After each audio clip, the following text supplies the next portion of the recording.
Imagine smiling after a slap in the face. Then think of doing it 24 hours a day. If you are distressed by anything external, the pain is not due to the thing itself, but to your estimate of it, and this you have the power to revoke at any moment. Never let the future disturb you. You will meet it, if you have to, with the same weapons of reason which today arm you against the present. Until we have begun to go without them, we fail to realize how unnecessary many things are. We've been using them not because we needed them but because we had them. Complaining does not work as a strategy. We all have finite time and energy. Any time we spend whining is unlikely to help us achieve our goals. And it won't make us happier. A Stoic is someone who transforms fear into prudence, pain into transformation, mistakes into initiation, and desire into undertaking.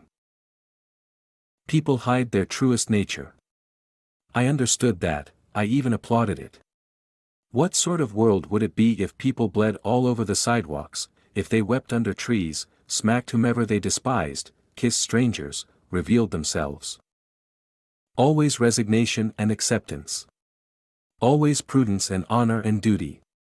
Eleanor, where is your heart? You should live in such a way that there is nothing which you could not as easily tell your enemy as keep to yourself.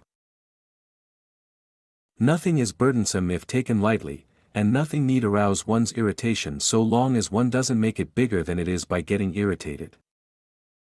What really frightens and dismays us is not external events themselves, but the way in which we think about them. It is not things that disturb us, but our interpretation of their significance.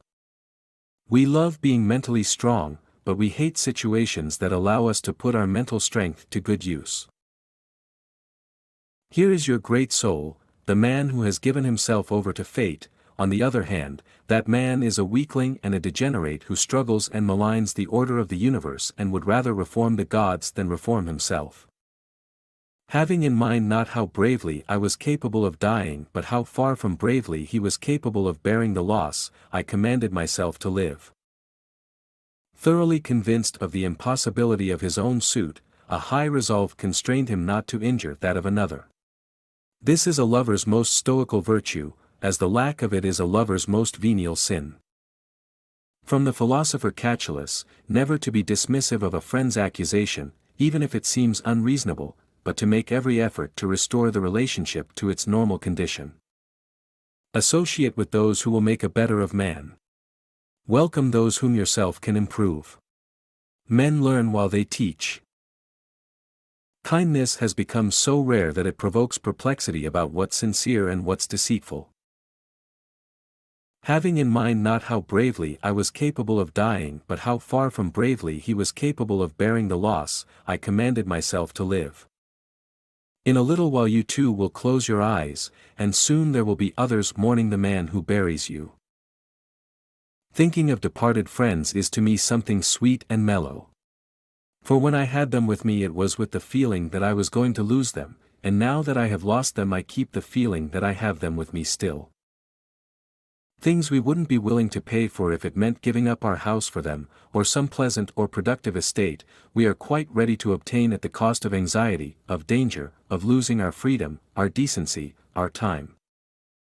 Count yourself fortunate when you are able to live in a manner open to the public, when walls are there for shelter, not for concealment. For as a rule we think we have walls around us not to protect us but to afford greater privacy to our misdeeds. Flattery looks very much like friendship, indeed not only resembles it but actually wins out against it. A person drinks it in with eager ears and takes it deeply to heart, delighted by the very qualities that make it dangerous. A charming enemy comes to me as a friend, faults creep in calling themselves virtues, temerity cloaks itself with the name of courage, cowardice gets called moderation, and timidity passes itself off as caution.